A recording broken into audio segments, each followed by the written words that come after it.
Bienvenue à Tivaouane pour la grande édition sur la radio-télévision communautaire RTC consacrée à la 123e édition du Gamou marquant la naissance du prophète Mohammed sallallahu alayhi wa sallam. Pour démarrer à Medina Baye, les dignitaires haussent le ton face aux dérives constatées lors des grands événements à 24 heures du Gamou international de Baye. Ils mettent en garde contre les accoutrements extravagants et invitent les pèlerins à privilégier le recueillement, la ferveur et la communion dans le respect des valeurs islamiques.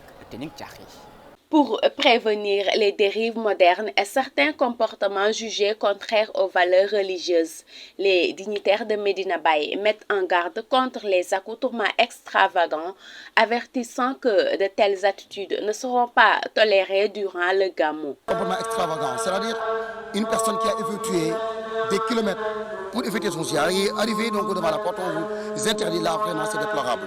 Et que cet endroit est l'une des merveilles de l'islam qu'on instruit. Si vous êtes bien instruit dans ce stade, tu seras partout dans le monde, tu seras admis. Par contre, si vous avez été détruit, ce stade, nul dans ce monde ne pourra pas vous réparer. À Médine, c'était rare, pas rare, mais il était impossible de voir un talibé danser. Un talibé, battre des tam-tams, un folklore religieux n'existait pas. Nous avons élevé dans ce climat d'austérité, mais également de spiritualité, ce qui fait que nous ne pouvons pas cautionner ces dérives. Les pèlerins sont invités à adopter une conduite conforme aux principes de l'islam. Soignons les apparences, c'est mieux. Par exemple, pour venir donc effectuer votre ziara dans le khabrou, il faut tout faire parce qu'il est interdit. Donc des crevasses, les tutnis, des garottes sur le nez et entre autres là, ces pratiques modernes là vraiment sont formellement interdites. Si des comportements extravagants, c'est déplorable. Ça n'a rien à voir avec la religion musulmane.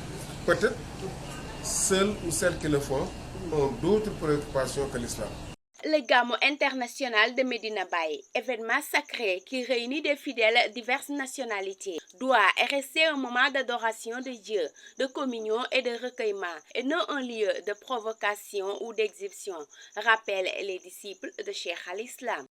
Et puis, chaque année, la ville sainte de Tivaouane accueille des fidèles pour la célébration du Gamou. Cette année, le COSCAS, l'association qui gère l'organisation interne des mosquées et mausolées, a interdit l'utilisation des smartphones dans les lieux de culte.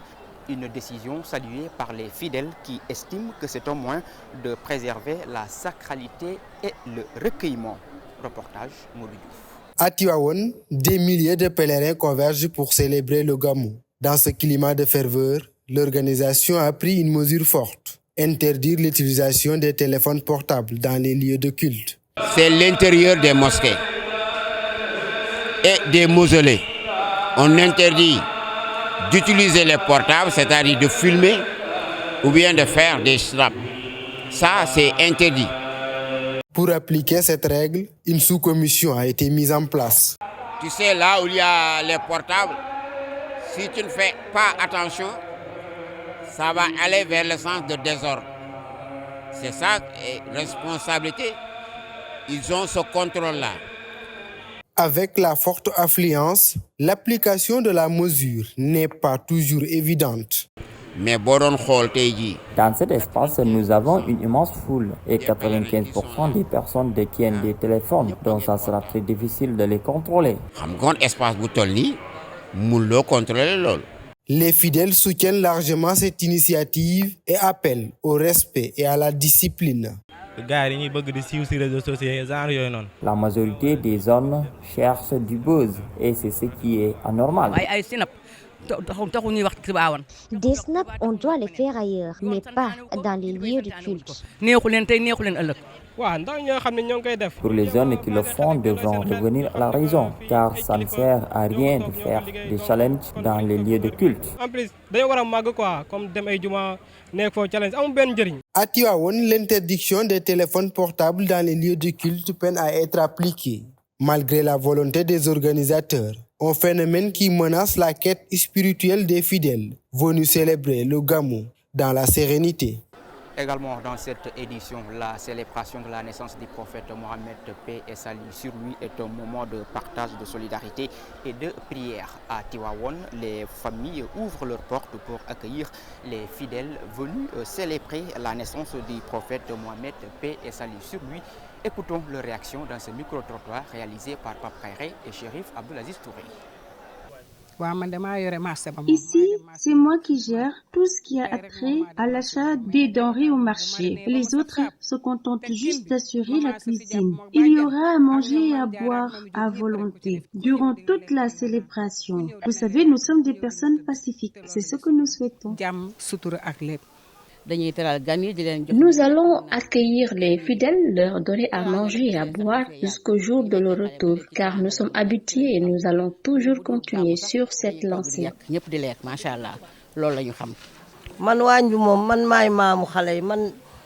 suis la grand-mère de la famille. Je gère la préparation du thé, discuter avec les fidèles, les taquiner en leur faisant rire. Voici mon fourneau. Depuis 6 heures du matin, je suis là.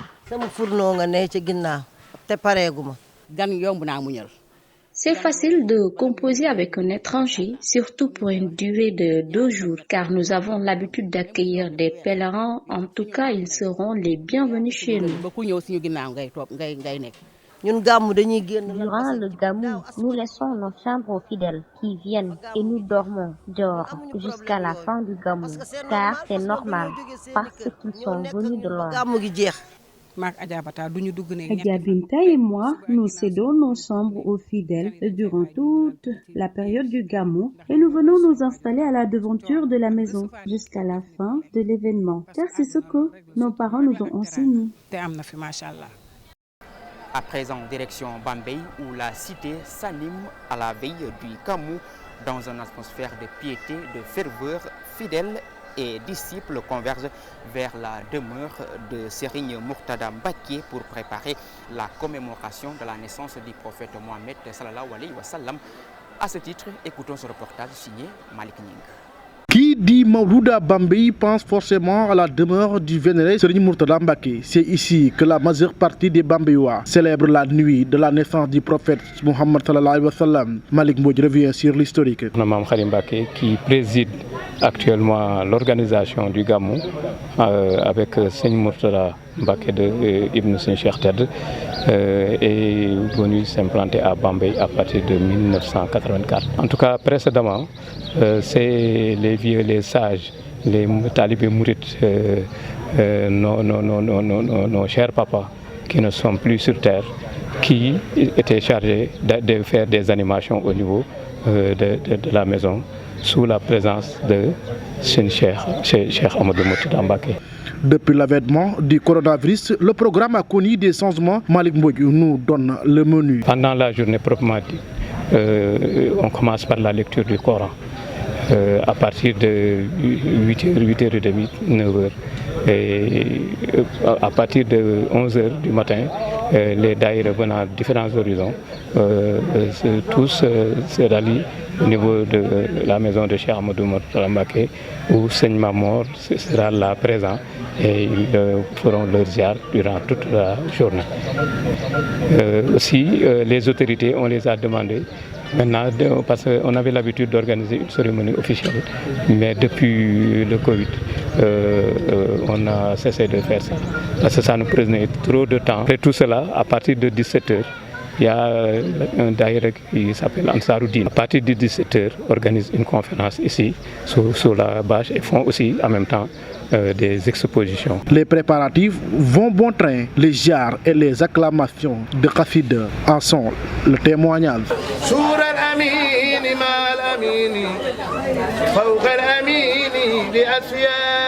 Après Bambey, direction Saint-Louis, où le foyer religieux de El Hadj Madior Cissé, disciple de Serigne Babacar Sy, résonne au rythme du Mawloud. Entre chants, tidiane et prières collectives, disciples et fidèles rappellent la portée spirituelle de cette nuit sacrée dans le département. Sophie Dramé. À l'image de Tivaouane et Kaolack, Saint-Louis aussi se prépare à accueillir des fidèles pour célébrer la naissance du prophète Mohammed, paix et salut sur lui. Dans le foyer religieux de El Hadji Madior Cissé Mohadan de Serigne Babacar Sy, chante de la Tidjania à Saint-Louis, le Mawlud constitue un événement phare. Donc le Gamou est un moment qui nous a été offert, ou bien qui nous est offert pour revisiter la vie du prophète Mohammed sallallahu alayhi wa sallam. Et qui parle de prophète Mohammed sallallahu alayhi wa sallam, c'est des valeurs qui étaient incarnées. Des valeurs telles que le pardon.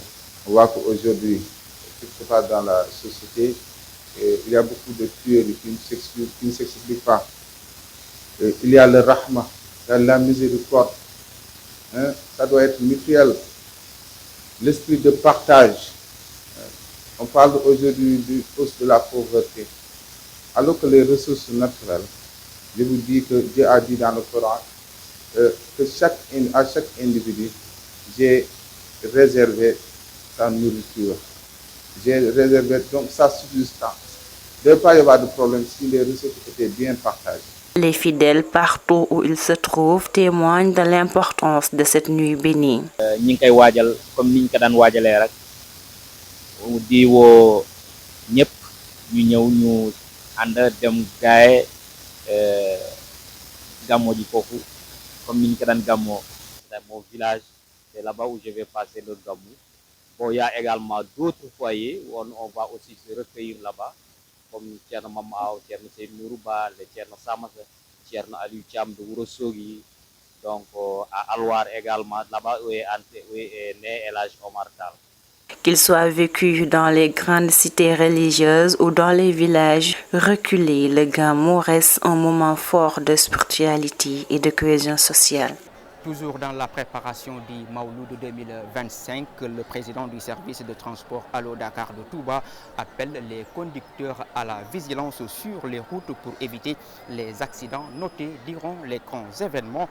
Fallou-Sène a par la même occasion recommandé aux clients de mentionner leur numéro de téléphone sur leur bagage pour faciliter la restitution en cas de perte. Sa réaction que nous suivons au micro de Fallou Ndong. Conduisez prudemment afin d'arriver en paix. Nous sommes actuellement en période d'hivernage et cela entraîne l'apparition de nombreux nids de poules sur les routes. Ici au Sénégal, beaucoup de routes sont en mauvais état. C'est pourquoi nous demandons aux forces de l'ordre de se positionner aux endroits les plus dangereux afin d'orienter les chauffeurs et les inciter à ralentir.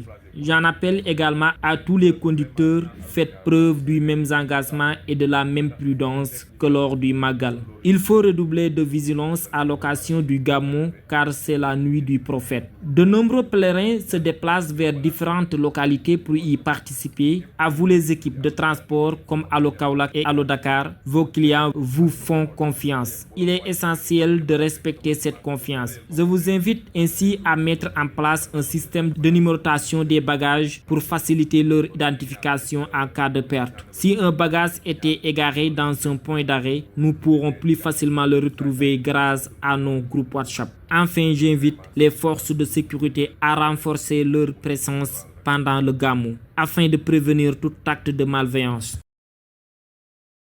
À Kaolack, les populations de Médina Mbaba sont dans la tourmente à cause du manque d'eau potable et des inondations dont elles font face. En cette veille de célébration du Gamou, ces populations très en colère interpellent les autorités étatiques sur cette situation aux conséquences sanitaires incalculables. Ousmane Dem. Dans ce quartier, il est difficile de voir la couleur du liquide précieux. Rester des heures à l'attente de l'eau est devenu le quotidien des populations.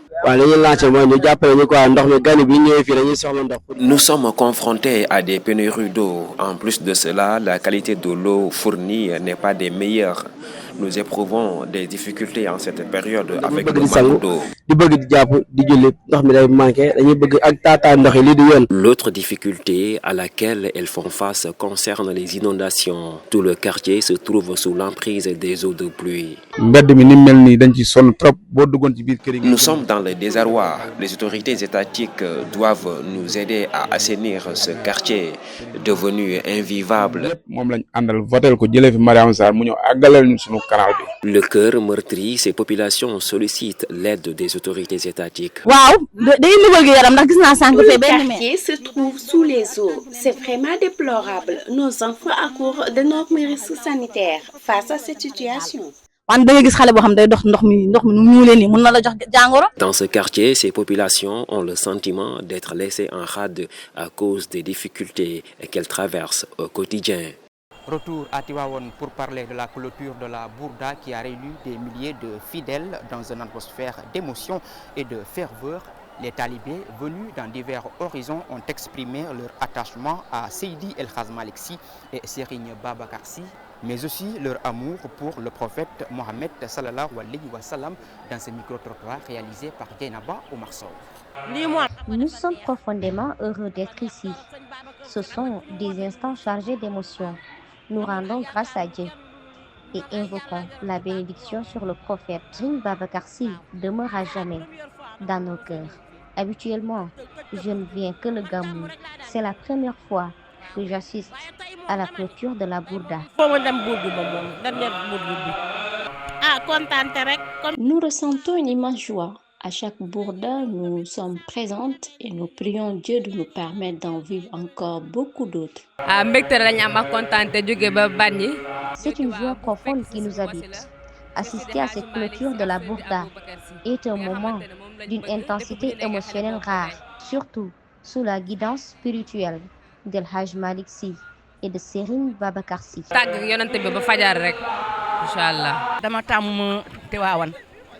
Je viens très souvent à Tivaouane depuis mon enfance, accompagnée de ma grand-mère. Aujourd'hui, je partage ces mêmes convictions avec mon époux.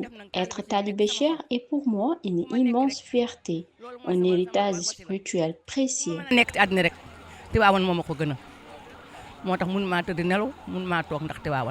En tant que talibé,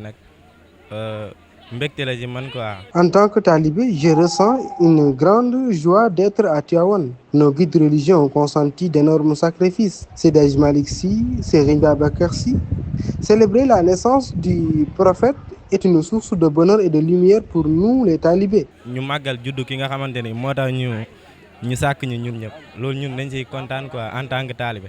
Et mesdames et messieurs, nous en sommes à la deuxième partie de cette édition consacrée à l'invité de la rédaction. Aujourd'hui, nous recevons Oustaz Mohamedou Lamine Gueye, enseignant coranique et animateur à la radio communautaire Daba FM, qui est revenu sur le sens de la Bourda, le thème du Mawloud de cette édition 2025, entre autres thèmes. Suivons son entretien avec Serif Abdelaziz Touré. Oustaz Mohamedou Lamine Gueye, quel est le sens de la Bourda, qui sont ces poèmes récités à travers les 10 premiers jours de la célébration du Mawlud? jàngat biñ mën a am ci burdu mooy delloowaat cofeel yëpp ci Sayyidina Muhammad sallallahu alayhi wa sallam. La lecture que l'on peut faire de la Bourda, c'est un retour au rappel que le prophète, paix et salut sur lui, nous a indiqué, mais aussi à travers l'enseignement de Cheikh El Hadj Malick Sy. En effet, il est possible d'assister aux célébrations sans savoir exactement ce qu'est la Bourda. Grâce à Cheikh El Hadj Malick Sy, nous en avons une compréhension plus profonde. Ce poème a été écrit par l'imam Al-Busiri, un homme de Dieu animé d'un immense amour pour le prophète Mohammed, paix et salut sur lui. Il a rédigé de nombreux ouvrages, mais la Bourda reste le plus célèbre, car elle célèbre et magnifique le nom du prophète. C'est pourquoi ce texte est connu et est cité dans le monde entier. Lorsque l'imam Al-Busiri termina l'écriture de la Bourda, Cheikh Fakir et Cheikh Imam Basira lui demandèrent de leur remettre le manuscrit. Il a fut surpris car personne ne savait qu'il travaillait sur cet ouvrage. C'est grâce à ces démarches, c'est grâce C'est grâce à ces démarches que la Bourda est diffusée facilement, la lecture et son appropriation par tous.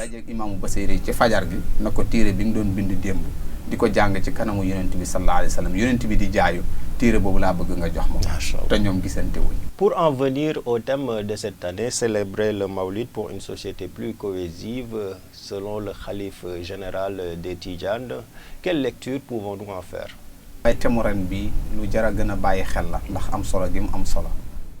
Le thème de cette édition 2025 est d'une grande importance car il rappelle la mission que le prophète Mohammed, paix et salut sur lui, incarnait. Ce message invite les musulmans à suivre ces pratiques. Dans la Bourda, il est notamment rappelé que les musulmans doivent être solidaires, se soutenir, accomplir leur mission, partager leurs soucis et s'entraider. Ce sont là aussi les recommandations du khalife général, aider son prochain et entretenir de bonnes relations entre les fidèles.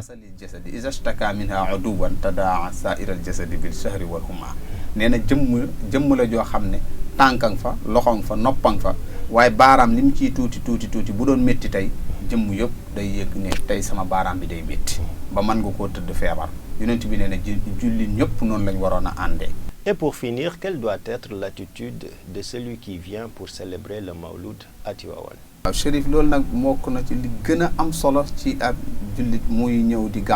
Enfin, les fidèles qui viennent au Gamou doivent comprendre le sens de leur démarche.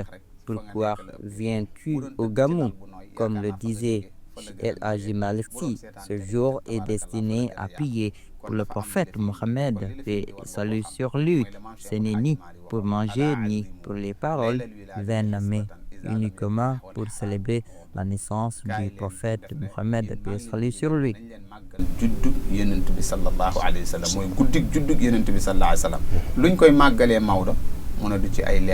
Merci Oustaz Mohamedou Lamine Gueye. Je rappelle que nous sommes à Tivaouane dans le cadre de la célébration du Maulud édition 2025. Mesdames et messieurs, c'est cet entretien qui met fin à cette édition sur la radio-télévision communautaire RTC. L'information continue sur www.iracsenegal.sn et bon Gamou.